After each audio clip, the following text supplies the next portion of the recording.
Guys, welcome back to Team Death Slinger. My name is Peter, and today we're talking about, is Digimon getting rotation? Now, we're going to talk about why we're talking about this. We're going to talk about the good, the bad, and some common complaints regarding rotation. But it's kind of a relevant topic right now, because if you did not know, it was announced that One Piece, the trading card game, also by Bandai, is going to be using block numbers and introducing a rotation.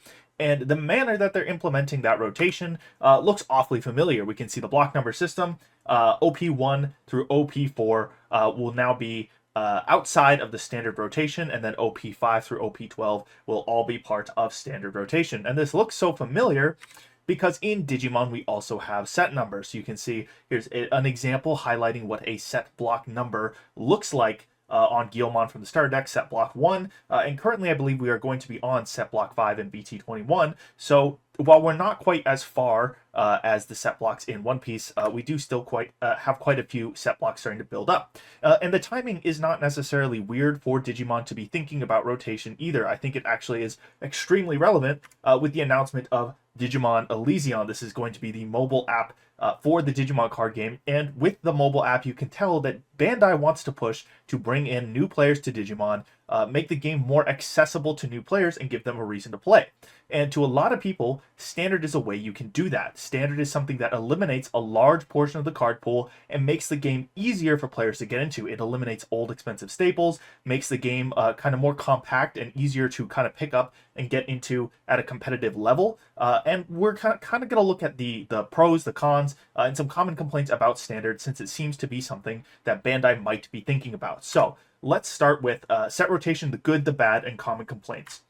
For the good, there's actually quite a few good things about standard rotation. We did just mention some of them. There is, first of all, a lowered power level across new standard formats. So rotation allows game designers to keep power level down by rotating out old powerful cards and exploring laterally with new effect innovations. What do I mean by this? Well, you see a lot of new cards revealed with new effects, things like Overclock, things like the mineral deck that was doing Digiburst 2.0. We have the new Medusamon that gets protection only on attack. These are effects that are new. They are interesting, but they're not necessarily, as far as we can tell, meta viable. Now, what rotation allows you to do is rotate out old card effects that maybe are a little bit too overbearing at the current moment. Maybe cards that have too many layers of protection, are too problematic with the amount of removal they provide. It allows the game designers to set a power ceiling that they want to adhere to. Like maybe we say we only want to have one layer of protection on Digimon. If a Digimon can save itself from deletion more than once, we don't want to do that anymore. Now they have to design cards within the confines of that power ceiling.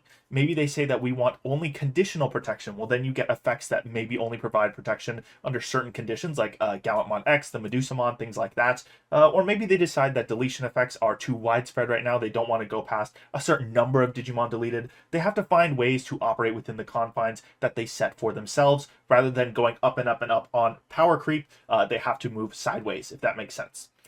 This also allows for the creation of redundant effects that can make more strategies in eternal format viable, as well as lower reliance on old staples. So in this situation where we're getting standard format, we're going to assume that we're getting an eternal format as well. It would be kind of crazy to introduce a standard format and then just chop out like 3/4 of your card game and make it unplayable. Standard format almost always goes hand in hand with an eternal format where all cards are legal. And in that situation, you are allowing for the creation of redundant effects that maybe right now they wouldn't print again because it already exists in an archetype. But in standard, maybe once you rotate out cards, there's an opportunity to reprint that effect on a card. And then when that card becomes viable or legal in eternal format when it's printed, now you have two sets of the same keyword printed in eternal format, and you can do some more interesting things, and it allows an evolution of the deck in eternal format. More interesting things can happen, and maybe it lowers the reliance on old staples because we are printing the same effects on newer cards in standard, if that makes sense.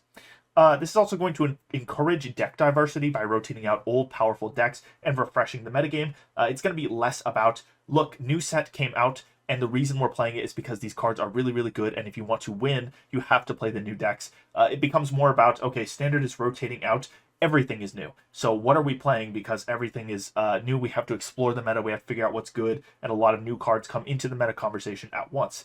This is also going to mitigate the speed of power creep.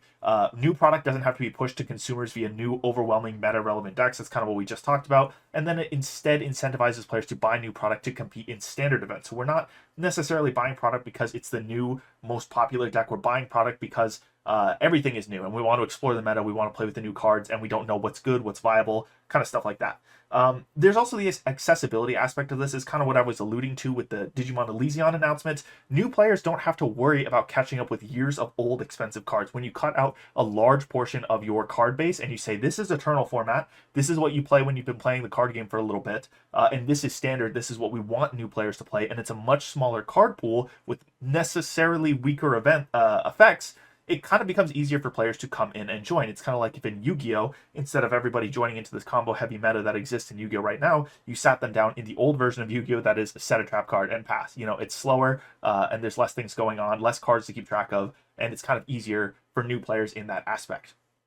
So let's talk about the bad of set rotation. This card game has an archetypal nature, and this kind of necessitates the need for more generic effects if standard rotation happens. If a set contains a Vmon line, for example, like we're printing Imperial Dramon in standard, you still probably have an extra level 3, 4, and level 5 slot that have to be filled with standard legal cards, and they're likely not going to fall within archetypes. And this might lead to some set design challenges where decks don't necessarily work well unless Bandai adapts to the fact that this is an archetypal game, and you're going to have to design your sets to accommodate the fact that we have X amount of slots that need to be filled in a deck with certain levels and certain colors. This also, I think, makes the need for core sets or reprint sets. We're going to need more sets, more cards in sets, rather, larger sets and staples. It would likely result in a core set or reprint set, which would not be great value-wise, but is kind of necessary for competitive play. When we got RB 01 as a reprint set, people were excited that all these cards were being reprinted, but from a value proposition standpoint, it wasn't great. And a lot of the cards weren't necessarily meta viable. In standard, that would kind of become necessary. We would need to reprint cards that they want to be standard legal, cards that would help decks function in the standard block. And I think that's a good way to get around some of these card design challenges that were relevant in the first point here. Set design also has to change. Set size would likely need to increase. That's kind of what we just talked about. Decks currently rely on a multi-set strategy, so we see an archetype introduced in one set, and then over the next 2 or 3 sets, it gets more support. The deck gets more fleshed out, gets more powerful until it usually reaches its peak of power, where it's probably meta viable, and if not, then the deck kind of flopped.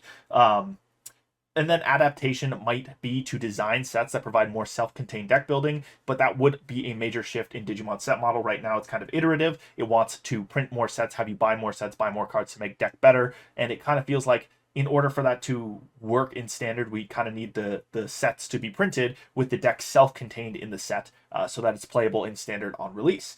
And then we need multiple ban lists for Eternal and Standard. There's likely going to be power level mismatches of the new power ceiling and old powerful cards. So like we were talking about in an earlier example, if we say we don't want cards that have multi-layer protection, we want only single stage protection, now we look at Eternal, all the cards are coming into Eternal, and we see in Eternal what stands out. Well, Gundramon has multi-level protection, maybe Magna X has multi-level protection, a bunch of cards. Those are just examples off the top of my head. But maybe in Eternal, where all these weaker standard level cards are being filtered in, we see that these old cards stand out, and then that creates an issue of the power level mismatch. Maybe you need a different ban list for Eternal, and then you have different issues with the value of your cards in Eternal versus Standard, and things like that. It's just kind of a whole mess that would need to be sorted out.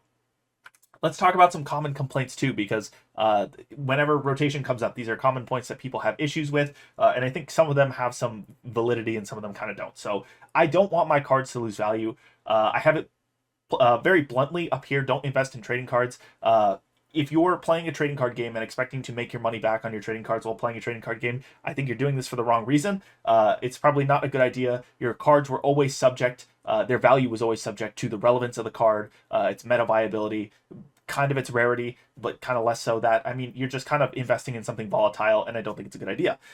With the Eternal format support, though, your card should be playable somewhere and may even gain value as Eternal format staples. So your card doesn't necessarily become worthless as soon as it's rotated out of Standard. There is an Eternal format. It might be relevant there. It might be part of a deck you didn't even know was good in Eternal format, and it might wind up as a staple that is worth more money than it was before Eternal format was introduced. I want to be able to play my favorite cards slash deck, your pet decks. If your favorite card is new, you can play it in standard. That kind of is its own point there. If your favorite card is old, you can play it in eternal format. Usually standard legal cards are legal in eternal format as well, so if something comes into standard and it's really cool, you can just take the old support that exists for the deck and the new support that exists for the deck and play them together in eternal format. Your deck is still playable in that facet.